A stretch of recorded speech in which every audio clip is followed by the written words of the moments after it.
Today we're with SPSR Studios. Samy, you are the founder and creative director.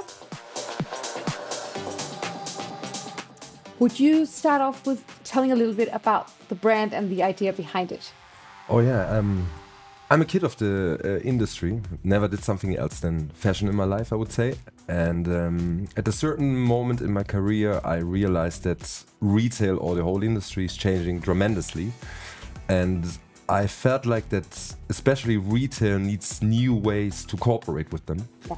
And that's really the technical reason why I founded it, because I do not believe anymore in this wholesale sell-in methods and periods we're having at the moment. So I try to change the game, blank sheets, create it new, and see how it's adapting. And this is technically the source of SPSR Studio.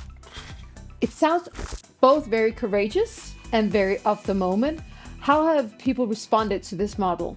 All right, cool. Because I think when I talk to retailers, that's exactly what they need. What happened with retail? Retail got boring. Retail got uninspiring. Retail got unemotional, in my opinion. Yeah. And the result of it is that if you have less traffic on retail, you have less stuff. Yeah. I do understand it and I agree on that. But then it begins, then the consumer steps in and he finds nothing more than price reduced goods. Yeah. No. Everything's on sale all the time. Everything is on sale. No inspiring people around who could consult you in your new look. I'm talking now very black and white. Of course, there are people there, but this is what happens in retail with the consumer. And so my way is to. My point is, one thing is that everything what we're doing is on demand. I have a very short lead time to the market. We are doing tailoring, and I have like 6 weeks. How do you manage that? We have a European production. Okay. Based out of Germany or? No, not in Germany, but it's in Eastern Europe. Okay, and amazing. We produce everything there, and with this amazing partner, we're able to offer our partners such a short lead time, which in my opinion is really valuable for retailers because they don't need to invest like 6 months ahead, not knowing what will happen. So we can be very quick to market trends as well.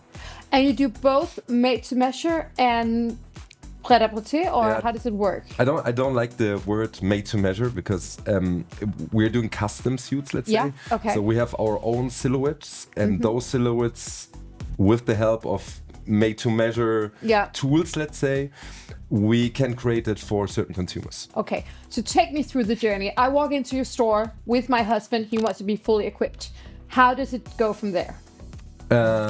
I take 3 of his measurements, or I take 3 measurements. This can be made by hand, or even we have a digital solution to do it. Amazing. So I would have to take 2 pictures of him. You could do it, by the way. I could send you an QR code and you could do it by yourself. Amazing. And then I would have his profile digitally. Amazing. And then for a custom suit, for a single piece, for a trouser, for a coat, for a jacket or whatever, we would even need less than 3 weeks. That's amazing. To produce it. But coming back to retail, because we do have a ready-to-wear offer as well, and we have a short lead time. Every piece is limited to a certain amount of pieces. What we think it's good for the retailer or is enough for the retailer, so we don't have like a minimum. I don't want to talk about a minimum, but the thing about us is that when we are at the retail floor, we come with a party. So we try to emotionalize retail with our friends and families, meaning that I have a lot of talented artists in my community, let's say, and we really do like to integrate them within our retail shop-in-shops, let's say. Yeah. So it could be a tattoo artist, it could be a musician, it could be a street artist, it could be literally what we recently did. We just sketched a square on the floor, which was 1 square meter, and then we had a ball, and the guy who juggled the most with the ball, is this juggling the right word for it? Who juggled the most received 2 tickets for our Bundesliga club stadium. Amazing. So we had like we had like 70 opportunities because we had all, like approximately 70 people attending that. It was fun, There was a ball and just juggle it, easy thing. But we had the possibility to showcase our brand in a really tough environment. We have brands, for example, at that particular store I'm talking about, like Balenciaga, like Off-White, like, all these big global brands which I need to compete with on a retail floor, you know. But with such small tools, I had the opportunity to showcase our brand over 70 times. Yeah. And this got an impact on the retailer, this got an impact on the emotional memory of the consumer. Because my thing is, what does the consumer thinks and feels when he leaves the shop? Yeah. Will he come back? Did he had a fun time? Yeah. Did he had nice people he connected with? Has he been inspired? I think that's our job. Yeah, and also to make an emotional connection to the piece of clothing that you actually buy, because a lot of people just buy stuff and then they put it in the closet and they don't really wear it. Definitely, but then comes our custom, and this is like the special thing, because this really creates magic. Because if I would do a suit with your husband, he walk out as an ambassador, because I would explain him the suit. Yeah. What needs to be, what will be done, and what he can change on that suit. So our silhouettes are ready, okay? But then he can choose a fabric, he can choose the buttons, he can choose the linings, and stuff like that, you know? So it's like an educational journey on tailoring.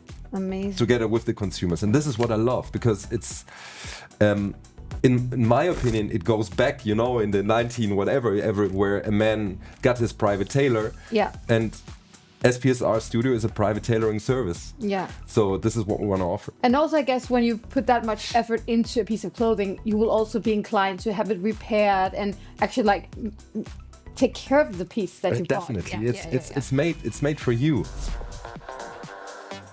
So this on-demand model, how does that reflect on like the whole conscious consumption? Can you see that it has like a balance? Like, does it bounce off on people? Do it inspire them in other ways throughout their entire life? Maybe even like the way that they go into purchasing altogether. I think that's a long journey, and I think what the industry, in my opinion, did wrong at a certain point. It started with the sustainability wave, let's say, and we were like really.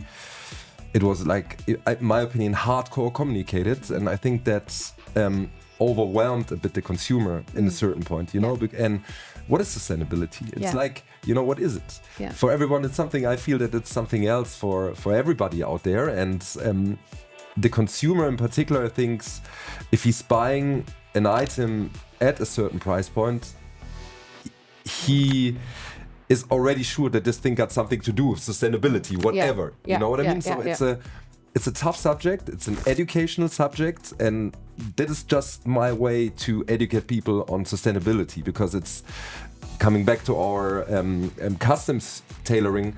A single made piece for you, for me, is sustainable. Yeah. Because it's only made for you. Yeah. I have no waste. No. I have no 20 other pieces of that style on stock. No. You know, so it's singly made for you. Yeah. And I think that's how we consciously work with our resources. Yeah. It's a way to consciously work with resources. Have you seen spin-offs of this model? Do you think that you're inspiring others to move in the same direction?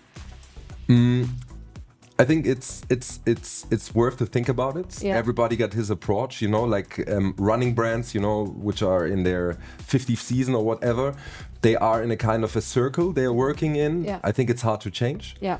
But in general, I think on-demand, single products, I think there's a future for it, because when you think about 3D printers, etc., you know, that could be a way. Yeah, amazing. Generally. Yeah. What does it mean for you to be part of SIF and the Copenhagen Fashion Week? How does that affect your brand and your perspective? Oh, it's first of all, it's a big honor. I'm always happy to be in Copenhagen because it's such an inspiring city. I think it's one of the few in Europe which are really inspire people, you know, no matter where you're looking at. I think you got a more or less healthy retail structure, and still some retailers which do inspire me, let's say, I would say. Yeah. Always good to be here. I love the fair, love the vibe. Amazing, good to hear. And so far we have been busy this morning. Yeah? Oh, amazing, good. What are your ambitions for the future of your brand? Oh, we have a lot. Of course, I want to see tailoring everywhere, of course, because I think a man in the suit is a man in the suit. I think that's a dot behind it. I think it's one of the best pieces a man could wear, I would say. Yeah. I have a lot, you know, like a lot of of course, I want to see SPSR studio on an international landscape. Yeah. We just came back from our first happening at the Paris Men's Fashion Week, yeah. you know, which was a great honor to us as well. So, but we are really humble, and all our focus is on product, and our let's say our community of our fans or people who purchase the product from us is getting bigger and bigger. So this makes us proud, you know, if you see it on the streets and stuff, you know, like in Germany this happened, okay? Yeah. We are still a young brand, you know, so I cannot say that about Copenhagen, but if you see people around or you get messages from your guys, oh, this guy's wearing your shirt or your trouser or whatever, and this makes you kind of proud, yeah, of course. Amazing. Because people, you know, deliver the message. Yeah. Do you have like one ideal person you would really die to see in your clothes? Oh yeah, there's a big one. There's one. Okay, let's have it as the final one. Hey guy, if you hear this, it's Kendrick Lamar. Okay. I have to say, I'm a huge fan of Kendrick Lamar. He is my big inspo because SPSR, our whole concept is we are 90 kids, you know, so I've been grown up with hip hop and I have to say football. So because what I really do is like our collection always have a lot of influences coming from the hip hop culture and the football culture. Perfect mix. And for all the Americans out there, it's not soccer, it's football. Yeah. And we have a lot of inspos there. We're happy to create a authentic jersey for a Bundesliga club, for our home club, VfB Stuttgart, which we're very proud of. And coming back to Kendrick again, like through my entire journey, when I create products or when I feel that I need some external inspiration about new products, new themes, new trends, whatever, I always look to Kendrick. So he would be my go-to guy. If there's one guy on this planet Earth I would love to do a suit for, of course, there's a lot more. Definitely, I would be happy and humbled to do a suit, but Kendrick is my... Okay, we'll make sure that he sees this movie. Kendrick, if you're out there. Yeah, come on, have a suit. We do cool suits, guys. Yeah, amazing. Thank you so much for joining us. You're welcome.